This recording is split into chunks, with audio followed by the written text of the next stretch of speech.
Robots Radio. Games, lore, stories, community. Just press play.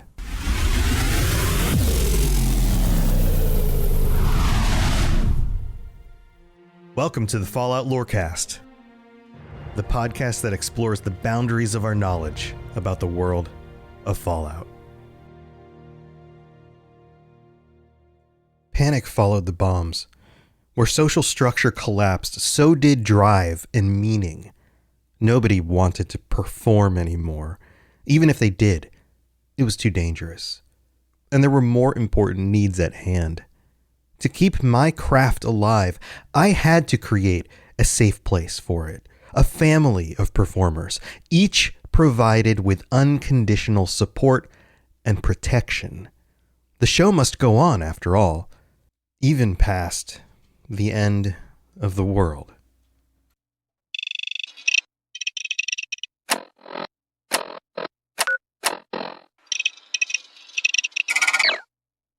This is a quote from Mother Charlotte, a quote that sums things up pretty well for this faction. She is the leader of the Showman. She's the founder and the person who is still in charge today, or at least during the events of Fallout 76, when you get to meet her and you get put through the paces, but we'll get to that part later. Like I've talked about on the previous episode, we're going to go through each of the factions in Atlantic City, and they are one of the most unique factions, I think, that exists in any of the Fallout games, period. We have a variety of different factions. We've got these military groups. We have groups that are trying to bring back America, or just trying to keep people together during a time of hardship. And then you've got raiders, and there's actually a very wide variety of factions. But when it comes to the Showman, there's something a little bit different. One of the things that this research has got me thinking about is, and this is the kind of thing that happens a lot with Fallout and understanding the perspective of the game and living in a post-apocalyptic world, we have to always consider that things will be different. And that sounds obvious, but in specific contexts, it isn't always obvious. I am a artist of sorts. I'm a performer of sorts. I've done a variety of different kinds of things that have to do with creativity during my life, from making podcasts like this to touring in bands to acting and doing improv in college. I've done a number of different things. I always tend to consider part of my suite of skills and talents to be artistic. And yet, where does somebody like me fit in when the world ends? And hopefully that's not something that we will ever have to discover in our own world. But in the world of Fallout, it's very real. What happens when a community of artists, performers, have their livelihoods taken away from them, have the value of what they do for a living, the service that they provide their community, stripped away because of the dire needs of the world? When food is easy to find and everybody's got a little bit of extra money, then they can spend some time going to the theater or enjoying a musical piece. But when things are a lot tighter, people who have artistic talents, well, their value just isn't quite the same. And so what do you do with a community of people who lose this sense of meaning and on top of it may not be as valuable, and I'm putting this in air quotes, I know you can't see it, but valuable to the world at large when the world ends? Well, that was the problem that Mother Charlotte sought to solve. And there's a reason why she's called Mother Charlotte. It's because she herself sees herself as kind of a parental figure to the rest of these artists and performers. In a place like Atlantic City, you're going to have a lot of artists and performers. It makes sense that they had to band together. This is a city that was not just driven by greed and the casinos and trying to make a quick buck, or the mafia kind of thing going on in the background, but also by the main thing that the city does. And what it does is it provides leisure and pleasure, a place for people to go to relax. And so you're going to have a lot of people who work in that industry, and then all of a sudden the world ends. And what do? Well, she figured out that she needed to provide for the people in her community a place that they could go, a place where they could feel safe, a place that would provide for them, and also beyond just the basic necessities of survival, something to give them meaning. The show must go on. And so what does she do? Well, she negotiates. She becomes a major figurehead among the three main factions: the Lombardi family, who we talked about last time, the Munis, who we will be talking about in the future, and this group, the Showman. She establishes them as one of the three main groups, and on top of that, organizes them in a way where they can hold their own. There are individuals in this group who are prepared to fight to the end in order to get what they need. And that turns very deadly. You see, she realized that not just did they need sustenance and did they need to have some sort of purpose, but that entertainment was still possible in the wasteland at the end of the world. It just needed to change. So she wrapped together a form of entertainment with a way of determining who has the will to succeed, the will that is needed in the wasteland to succeed, the kind of drive and passion that she's looking for people in her community. This was called the most sensational game. Now, in the game, this works like part of the quest line where you go through, and of course, it's Fallout, so you're going to end up in a situation where you have to defend yourself and take down the enemy. But the reason this exists is very specific. It is a way to determine who has the will to survive in a way, in a format that isn't just the violence of the wasteland. It isn't just chaotic. It isn't just survive out there, go, let's see if you survive and then come back. No, this is organized, and it's organized in a very specific place, in a very specific setting, with people under her control. During the most sensational game, you are brought to the location of the aquarium of the Atlantic. And the aquarium is one of multiple locations that this group, the Showman, control or show up at. So the two places that they control are the Showman's Pier. And this was a location where they would do performances. There's a stage, there's a backstage area, there's fun and games to be had at the pier. And then there's the aquarium. And then they also show up in the casino quarter, but that's part of the Lombardi group's area where they show up during tax evasion. So let's talk about the aquarium. The pier is interesting. Some of the events at the pier are fun and interesting, and you meet different characters there, and you do some of the quests there, and there's some fun things to find in and around the pier, and then in the theater at the pier. But what's more interesting to me is the aquarium, because the pier makes sense. The pier sounds like the kind of place that a bunch of performers would be at. It sounds like the place where they used to work before the bombs dropped. But the aquarium doesn't feel so much like a place for performance. It feels like a place to hold on to some of the things that you want to hold on to document and showcase aquatic life. That doesn't feel like a performance. It's an enjoyable thing to go see, but it isn't so much about performance. And yet this is the location for the most sensational game.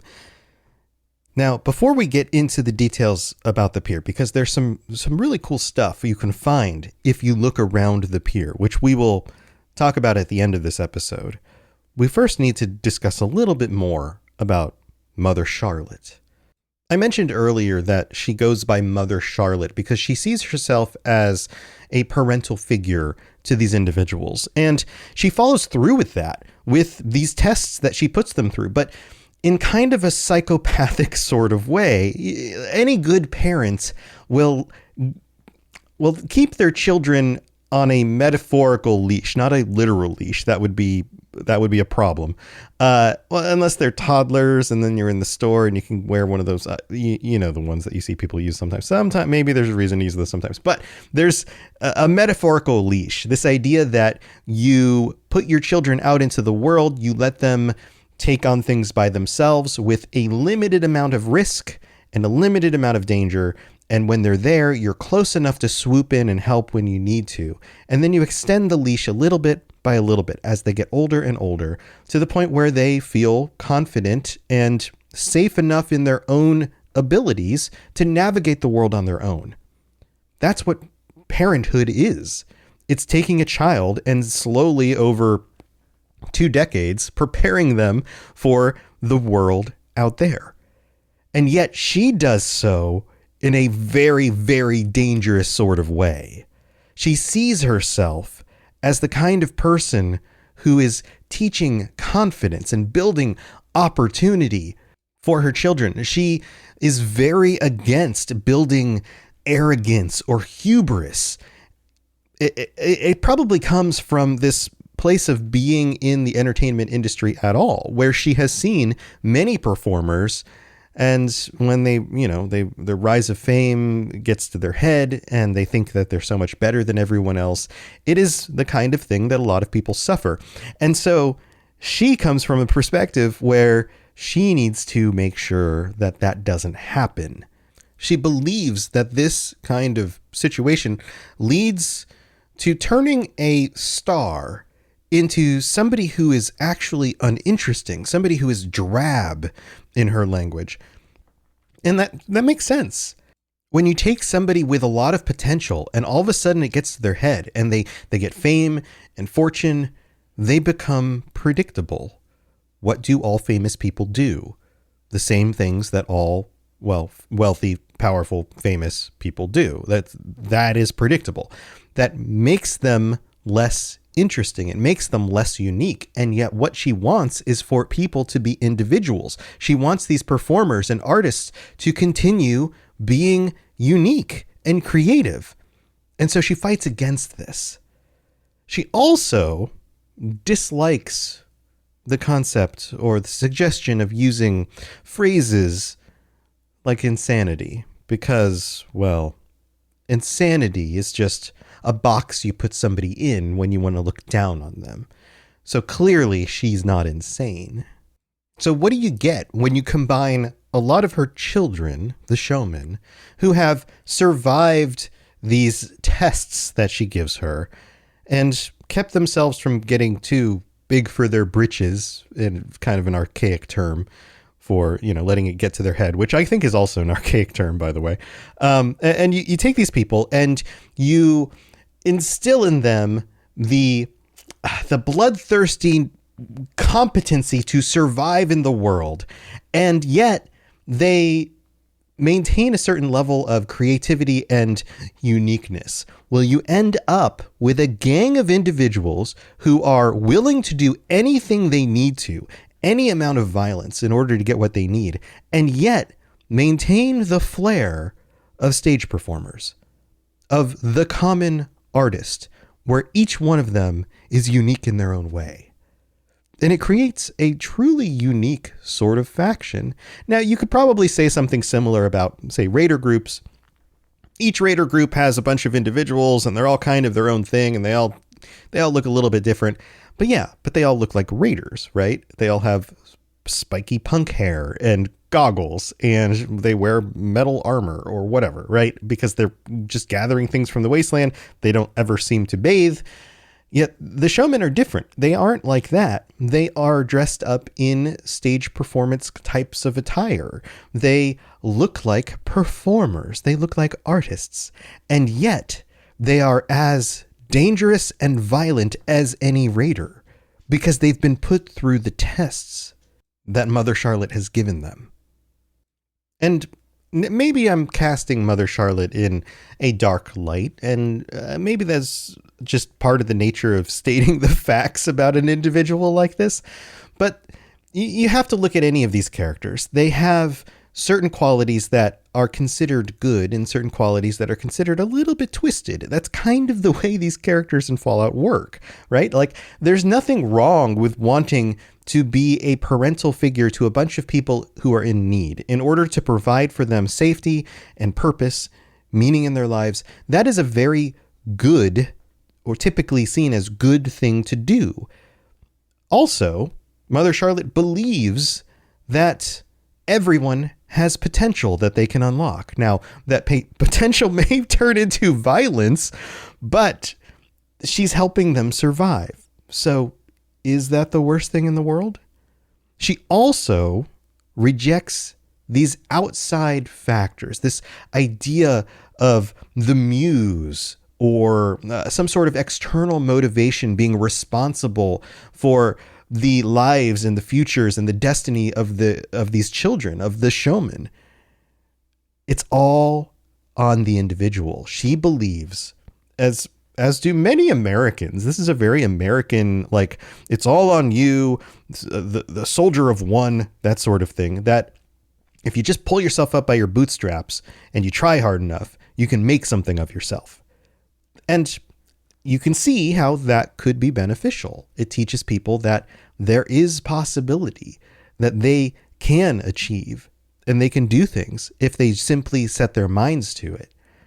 So a lot of this stuff on the surface appears good. And yet when you mix it all together, you get a gang of violent, well, insane people. I know she doesn't like that term, who are willing to do whatever they need to survive. And maybe that's necessary in the wasteland, or maybe it's not. Maybe there's a better way.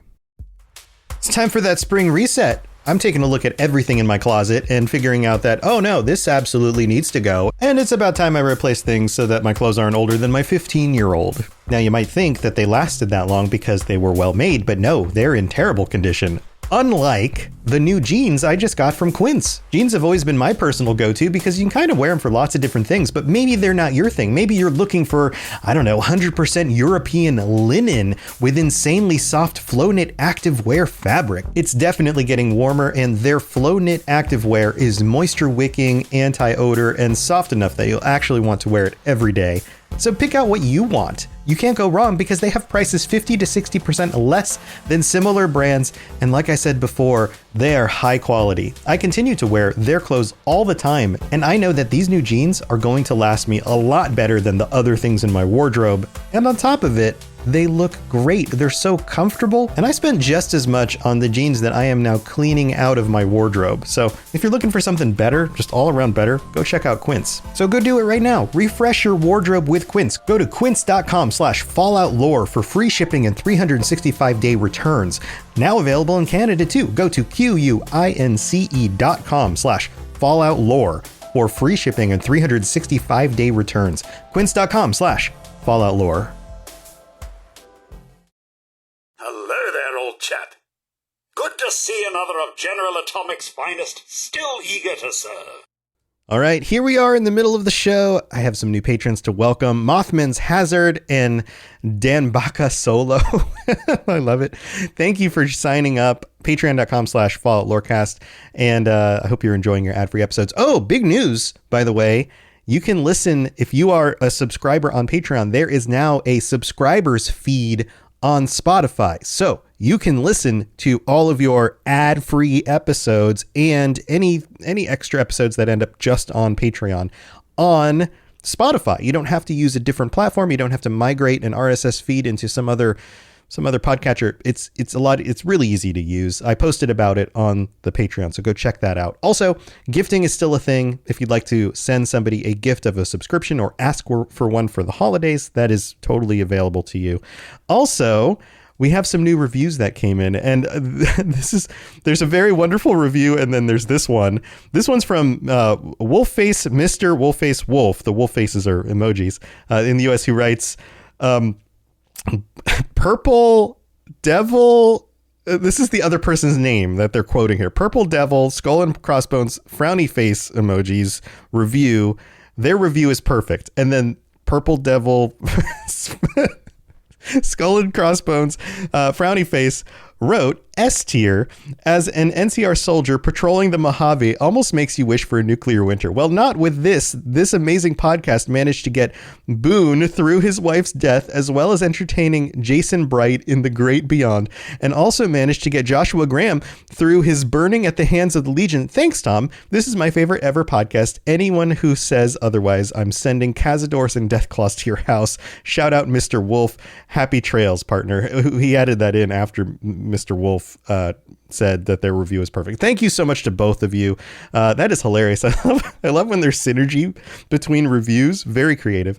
If you'd like to help out, you can always leave a 5-star review on Apple Podcasts. I'll read them out on future episodes. You can also rate on and comment on Spotify. If you want to leave positive comments, please do on Spotify. That is awesome. I really, really enjoy getting all the positive notes that you guys leave. So thank you so much for that. And if you want to share with your friends, that would also be helpful as well. Also, one last thing, I'm going through this phase, and I guess I'm almost always stuck in this phase, but for the last few months, trying to determine what other kinds of content I would like to create. And that includes more Fallout content. So maybe featured videos that extend on some of the things we talk about on the Lorecast, on the Fallout Lorecast YouTube channel. It could be fun and creative ways of doing bonus content around Fallout Lorecast.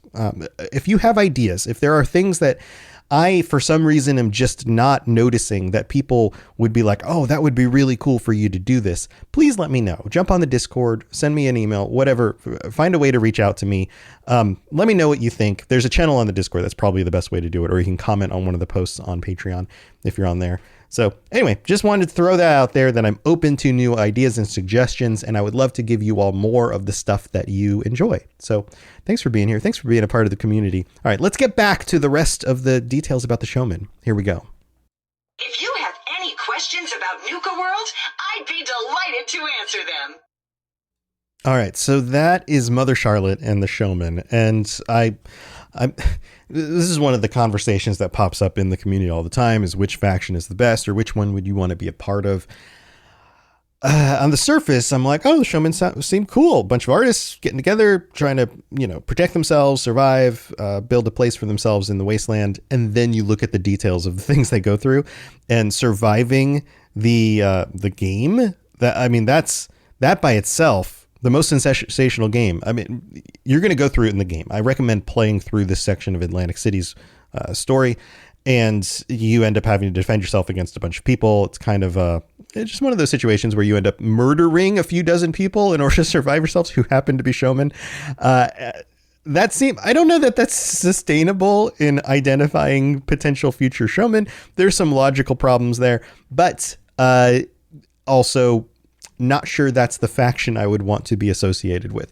But I talked about, and I kind of teased this earlier, the aquarium in Atlantic City is very interesting because, well, first of all, you should go see it. The details, the way that the area is designed works well for kind of an arena that you fight off a bunch of attackers in. But also there are some fun little details when you look around. I mean, not only is the design very aquatic, it feels like you're in a submarine. It feels like you're walking around looking through these glass panes at the sea life that is just on the other side. And I'm sure this was originally things like dolphins and colorful fish and a whale and, seals and stingrays and those kinds of things. But in the post-apocalyptic world, these creatures are now mutated. And on top of that, there's a storyline here about, well, first of all, what the aquarium originally was like. And then secondly, what happened to an individual who, well, was stuck down here when the bombs dropped. And you can piece this together. So first, let's talk about the little plaques and things, the little terminals and plaques around the different pools and exhibits, because you have the original creatures that were here. There's the stingray exhibit, and there's stingray facts, where it says stingrays get their name from the venomous barbs in their tails. Ouch! Please watch those fingers. Management is not responsible for any injuries. The stingray's mouth and nostrils make them look like they're always happy. Go on, flip one over and see for yourself. Stingrays have no bones. Ooh, spooky. Where did they go? Like these kinds of fun things. There's one about starfish. The humble starfish is neither a fish nor a star. Huh? They don't have a brain and see with their legs. Weird. They are also notorious for their ability to regenerate missing limbs. Whoa. We ask the patrons, please refrain from dismembering the starfish. These are great. I'm just going to go through each of these because they're a lot of fun, and they have that like silly, wacky kind of Fallout tone before things get much more grim. The shoehorse crab facts says, like the starfish, the horseshoe crab. Oh, did I say shoe horse? Horse. I'm going to leave that in. Horseshoe crab is not an actual horse, shoe, or a crab. How confusing. Did you know they also have blue blood? Gross. Their blood is also vital to the pharmaceutical industry. How practical. They're also much older than the dinosaur. Neat. The whale exhibit says, did you know, contrary to popular belief, whales and other sea animals are perfectly content to live their lives in their own cozy tanks? The ocean is a very dark and scary place after all. I feel like this is justification on imprisoning a bunch of sea life. Did you know, one day scientists believe that we'll be able to communicate with whales? How exciting. What do you think they have to say? Did you know that researchers can tell how a beluga whale is feeling by examining the hormones in their snot? Yuck. And then you get this little detail here about the VIP experience info and pricing. Now, as with so many things that we get to see in Fallout, the pricing seems ridiculous, but we are quickly getting closer and closer to these actual prices. So the Marty and Mary t-shirt, which features Marty and Mary, the whales, is $169.99. Get your picture printed on a Marty and Mary t-shirt. You get to be on there with Marty and Mary. You can feed Marty and Mary for, get this, $289.99. Patrons will receive 3 fish to feed either whale. Note, no refunds in the event of the whale disinterest. Like if they're full and they don't want to eat. Sorry. Swim with the whales. You can swim with Marty and Mary for only a mere $1,489.99 per 20 minutes. Hold on tight while Marty zips you around his enclosure. Warning, management is not responsible for any injuries pertaining to bites, collisions, or potential drowning. Pretty good stuff. Now, the whale exhibit terminal has a kind of a thing on it where it says some stuff. It says, Aquarium of the Atlantic, welcome to the whale exhibit. Meet Marty and Mary, our 2 beluga whales. Marty was saved from a fishing net when he was just a calf, while Mary is on loan from a private collector. When Marty isn't chasing Mary's affection, he enjoys performing tricks for his trainers, Aurora and Brody. Mary, on the other hand, is more curious and loves chatting with our visitors. Be sure to say hello.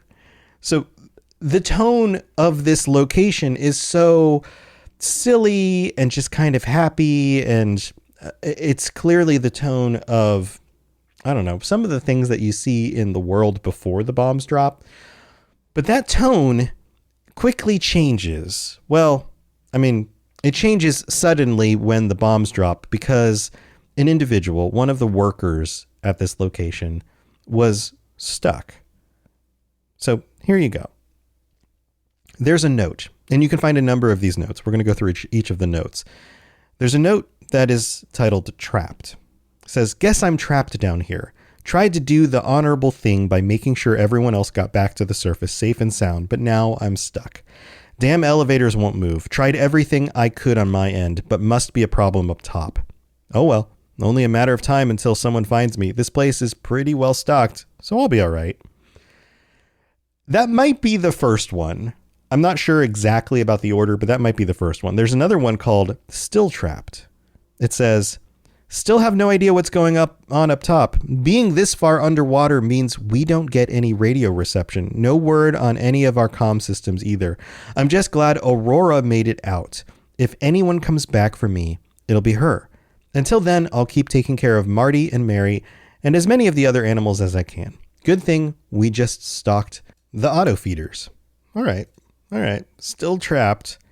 All right, so let's go to this one next. And again, I'm not exactly sure about the order. Maybe you can help me piece this together. But this one is called North Wing Implosion. The North Wing is gone. Heard a loud explosion last night, and now the entire area is locked down. My God, that's where I'd been sleeping. If I hadn't decided to check on the kiddos one last time before bed, I'd have been a goner. I don't know how much more of this I can take. Please, someone find us. That one might be a little bit later in the timeline. There's this one called Worried. I'm worried about the kiddos. I think Mary misses the guests. I keep seeing her go to the windows to look for them, but no one's there. Marty barely eats anymore. I try to exercise him, but he's become so listless. He just swims in circles all day. Hold on just a little longer, guys. Someone is bound to find us. Before you know it, the whole ocean will be yours to explore. And then we get this one, which I think is probably the last one by this individual who, I can't figure out their name, has been stuck in the aquarium just after the bombs dropped. Goddamn camouflage bastard. Stepped on a stonefish while I was cleaning out the tank.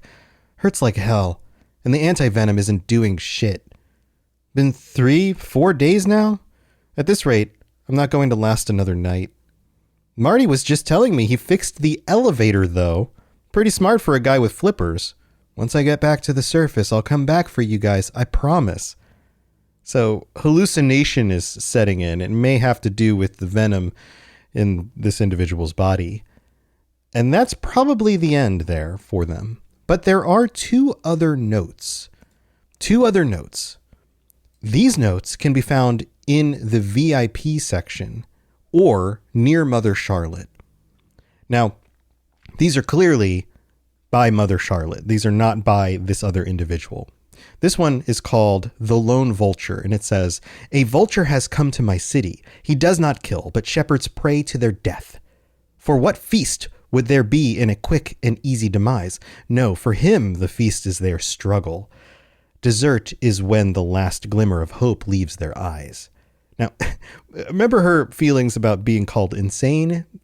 The tone of this feels not quite well adjusted, let's just say that.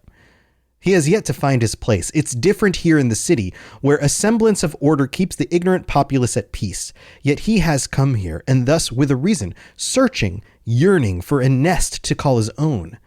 Mother welcomes you, my child. This world would call you a monster. I would call you my own. I would give you a calling. Do you hear me, child? In destruction there is creation. Direct your impulses. Channel them toward a higher pursuit. I can see the shape of it now. A venue for others like you. Others with hunger. A place for them to be free. In this you shall never be alone again. Mother welcomes you home, sweet Veratio. Now, I didn't mention Veratio Cruz yet, but Veratio Cruz is the designer, the architect of the most sensational game. It wasn't thought up initially by Mother Charlotte. This combination between Mother Charlotte's insane drive to train her children to make the most of themselves and Veratio's, well, I guess, I don't know, psychopathic tendencies led to the creation of this terrible, terrible thing. Now, there's one more note, the mouse and the bull. And it says, a single victory is cause for celebration. 2 is proof. 3 or more, and we may deign to call it arrogance. Yet I cannot help but admire these orphans for such a show they've put on. The boy stands tall against every resistance, guarded by his tenacity. The girl sneaks through every trap. No doubt she'll soon start getting her own. Try as I might to bring these prodigies under my wing, they claim they have no need for family save each other. How a doting mother's heart breaks. For a child that cannot be tamed is a naughty one. I must find a handler, and soon, lest my darling Veratio's game become a farce. The masses of this ailing city present such lackluster competition. Perhaps from the outside we can find a challenger worthy enough to put them in their place, to heal their naughty orphans and breathe some spirit back into the waiting crowds. They sleep with their eyes open, blind to their own potential. How many times have I said that anyone can be a star? Anyone who is willing to risk it all, life, limb, and soul, for a chance to see their own glory. Well, there's some individuals that are pointed out here. The boy is Juchi Batsuri, who is one of the characters you meet in this zone, and the girl is Julian Batsuri, his sister. You see these two on the boardwalk when you early part of the area where you kind of first arrive, and they are some of the people that kind of take you in and introduce you to other individuals. But the other one, the one that they must find in order to justify the competition, in order to really shake things up and bring something new to their faction, is you, the player. So what would you do? Would you work with the Showman? Would you join in this group? Or would you, well, fight against them? What do you think?